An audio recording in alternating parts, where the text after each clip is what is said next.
Allez, on va prendre l'astrologie de la lune noire. On va prendre comme énergie Vénus, puisqu'on aura Vénus en rétrograde. Et on va demander à nos chers amis, à la team, les énergies à venir, certaines situations, indications par rapport à Vénus en rétrograde en mars, s'il vous plaît. Alors, Vénus en rétrograde en mars, s'il vous plaît. Quelles sont les informations qu'on puisse avoir? Vénus en rétrograde en mars. S'il vous plaît, merci. Vénus en rétrograde en mars. S'il vous plaît, merci. Vénus en rétrograde en mars.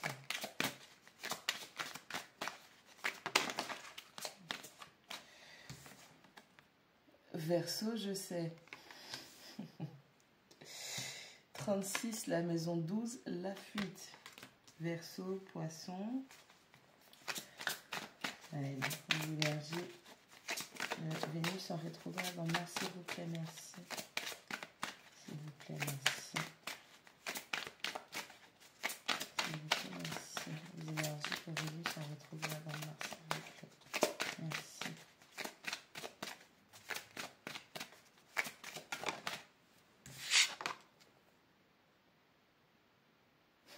Numéro 30 de la maison 8. La fin et le commencement.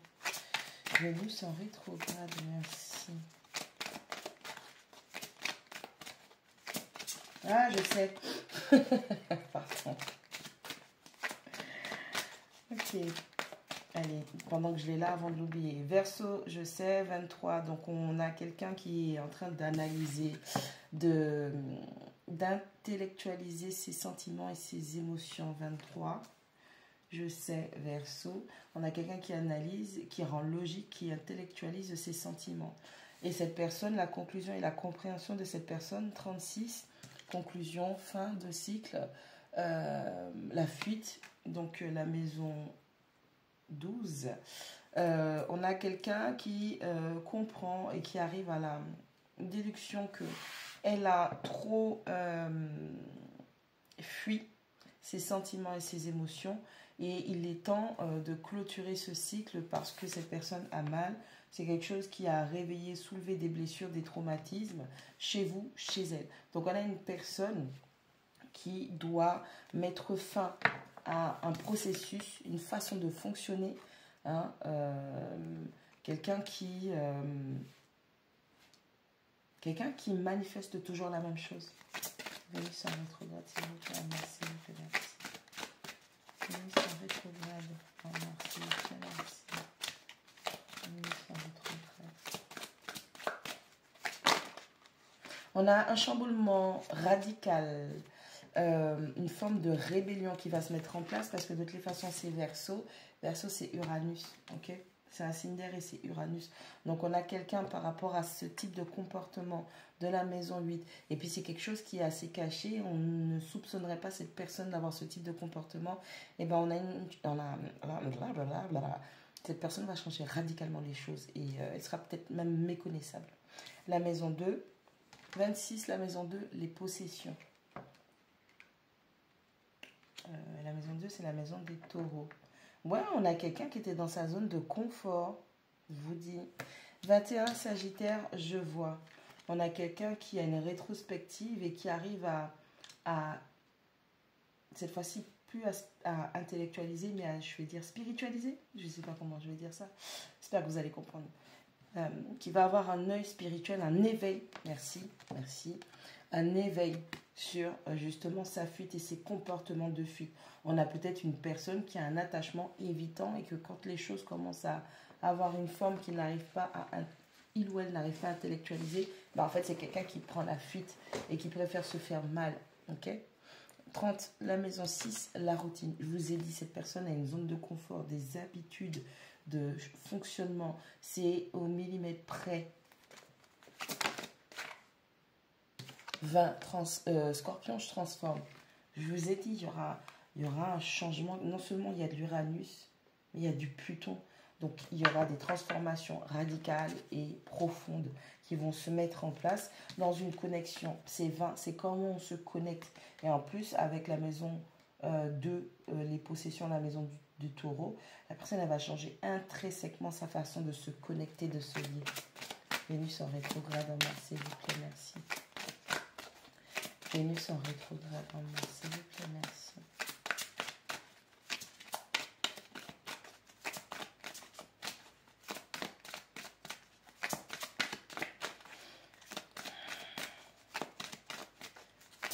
S'il vous plaît, merci. Vénus en rétrograde en Mars.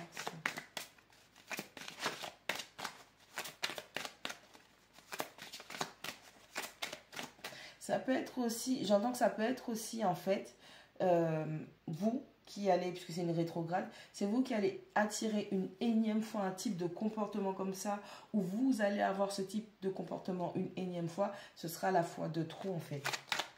Et que c'est là que ça va créer un déclic et que vous allez vous dire, non mais il faut vraiment que je change ça. Allez, Vénus en rétrograde en Mars, s'il vous plaît, merci.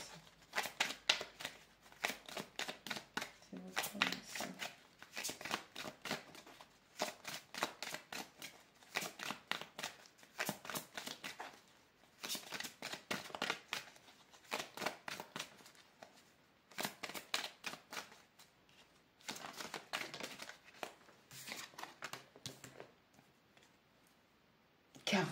Le retour de Jupiter. Les bénéfices. Ouais.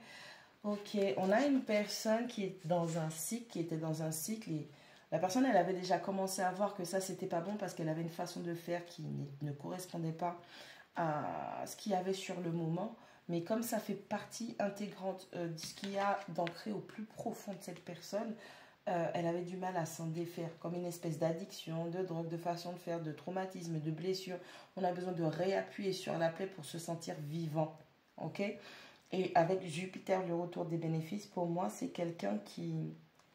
Il y a une occasion, une aubaine. Cette rétrograde est une occasion de récolter ce qu'on a semé. Donc on a quelqu'un qui se dit, j'ai suffisamment mangé, un bad karma. Là, il faut qu'il y ait quelque chose de bien qui m'arrive, donc je dois vraiment travailler à ma transformation. On parle d'aubaine, on parle de chance, on parle de l'argent aussi qui vient avec le scorpion et la maison 8. Quelqu'un qui vous a causé des préjudices aussi pourrait, ce sera la, 1, 2, 3, la période favorable, vous allez recevoir un remboursement ou un dédommagement, quelque chose comme ça. Prenez uniquement ce qui résonne avec vous. Allez, s'il vous plaît, merci. Une dernière carte pour Vénus en rétrograde en Mars.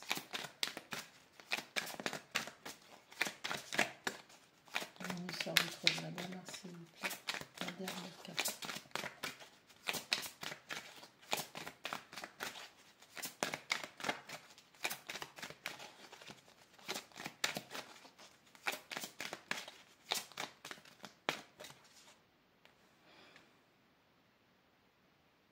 On a Jupiter, on a Sagittaire et on a la fuite. Dans le rêve, dans l'illusion. Donc, il y a, peut-être que vous êtes Sagittaire, comme moi-même. Vous avez vu une illusion, vous avez vu clair à travers une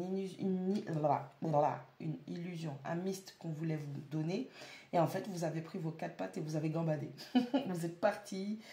Vous avez galopé et on vous dit que justement, le fait d'avoir pris la fuite dans cette illusion, donc fuite, échappatoire, escape. I see the escape. Je ne sais pas pourquoi c'est comme ça que c'est sorti dans ma tête en anglais, ok? Ne me demandez pas.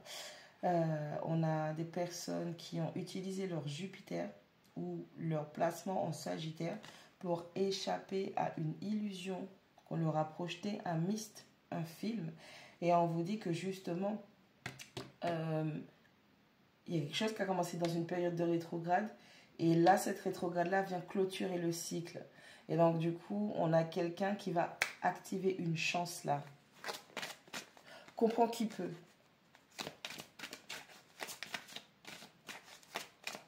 La dernière, pas la dernière, mais il me semble qu'on parle des rétrogrades, parce que moi je vois de la chaleur sur ça. On parle des rétrogrades qu'il y a eu en fin d'année 2024, je ne sais plus si c'est août. Ouais, c'est en août, je crois, juillet, août. Il y avait eu des rétrogrades là. Et j'ai l'impression que c'est par rapport à ça. Après, vous me direz, en juillet, août, il y a quelque chose que vous avez commencé, peut-être une relation, un partenariat, où il y a eu énormément d'illusions, où vous êtes fait énormément d'illusions, quelqu'un essaie de vous illusionner. Vous étiez peut-être en relation avec une ou un Copperfield. Et du coup, là, avec cette rétrograde de Vénus, l'amour, la valorisation, ce que vous vouliez valoriser ou ce que vous valorisez, ce que vous mettez en avant, et bien en fait, vous vous échappez de cette illusion-là et on a un gain de cause. Gain de cause. Ouais, j'ai gain de cause dans la tête, ok? On a Zeus qui frappe. Ouais.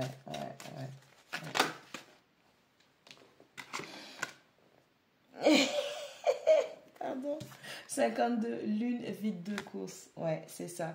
Donc, en fait, vous étiez dans un cycle. On a la maison 8, la fin et les commencements qui parlent des traumatismes, des blessures, qui parlent d'argent dans le partenariat, dans la relation. On a la maison 6, la routine, quelque chose qui était tangible dans la matière. Et on a la lune vide de course, 52-7. On a un message, une compréhension spirituelle que vous avez voulu transformer, changer votre routine parce que, en fait, il y avait un manque. On manquait de quelque chose, on s'ennuyait, ok? Et le traumatisme qui s'est réveillé par rapport à ça, et en fait, vous le comprenez.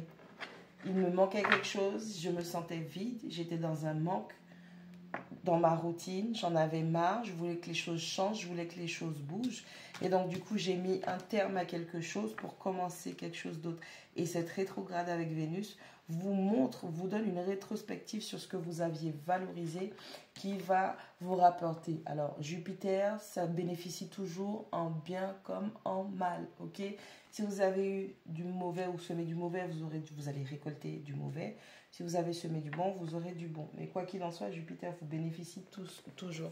Gémeaux, je pense, avec la numéro 15. Donc, ouais, on a quelqu'un, on vous demande